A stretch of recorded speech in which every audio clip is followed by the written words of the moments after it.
Good morning. It is the 16th of September 2023. Hope you're doing well today. I'm going to do some work on the rear bumper. I'm going to remove the light fixtures from it and the reverse lights. Trying to get this to video right, but anyway, just going to start on that. It's probably going to be a couple of weeks before I have the replacement bumper, but I'll just go ahead and prepare for it. So that's going to be the start of today's work. Okay, the bumper is going to be, the work is very similar to what it was on the front.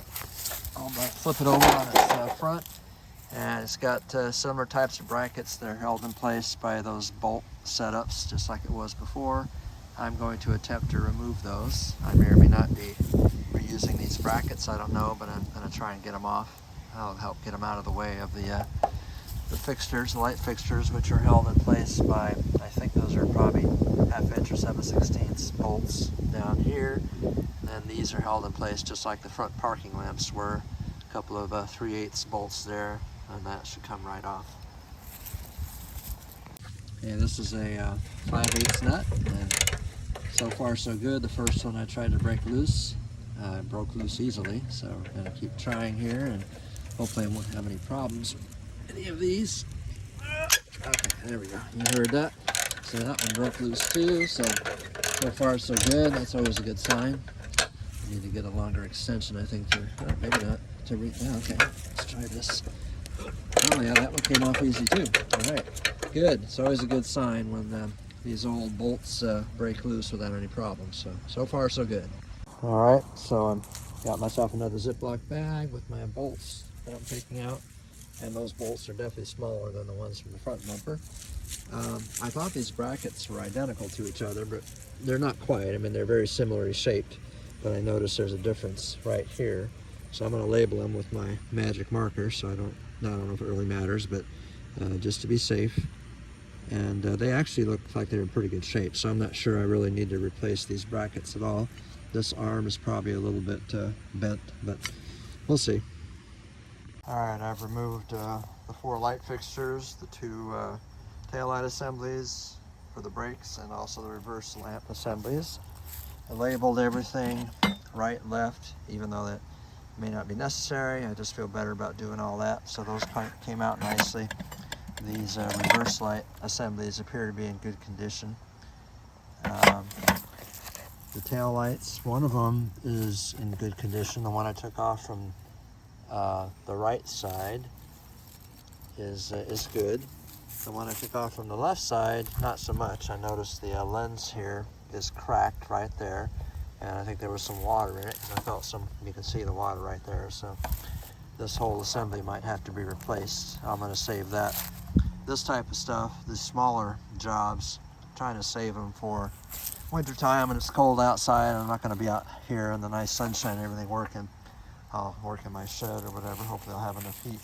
So I'll save looking deeper into that for later. So far it all came off very easily, no problems. So now I have some more scrap metal to add to my pile here. Deciding whether or not I should even bother. I think I will take off the license plate frame assembly here, the light, because that's in good shape, and who knows, I might use it, or at least have it as a spare. And that center part that holds the license plate on, I don't think I really need that, but we'll see what the replacement bumper comes with. Obviously, if it doesn't come with that piece, then I'll need this. So I'm just going to leave it sitting here for now.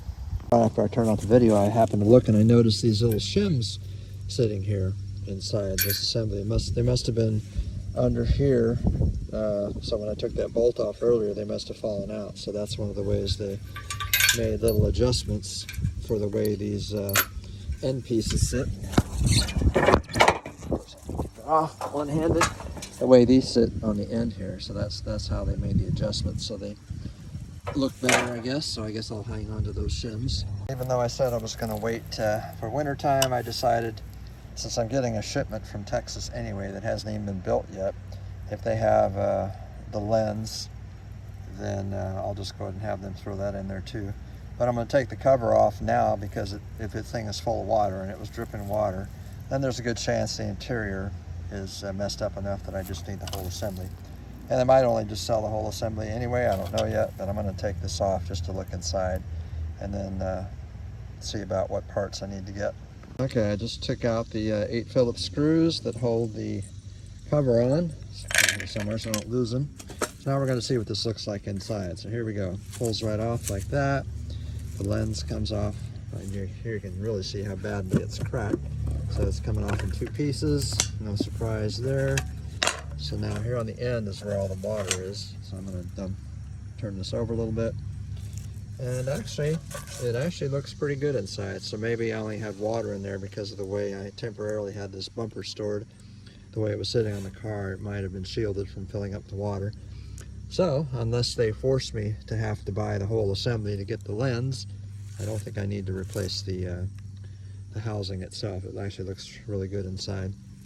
And this gasket is still in good shape. It's the original cork style gasket. I may just go ahead and just reuse that because I'm sure it's impossible to get a replacement like that.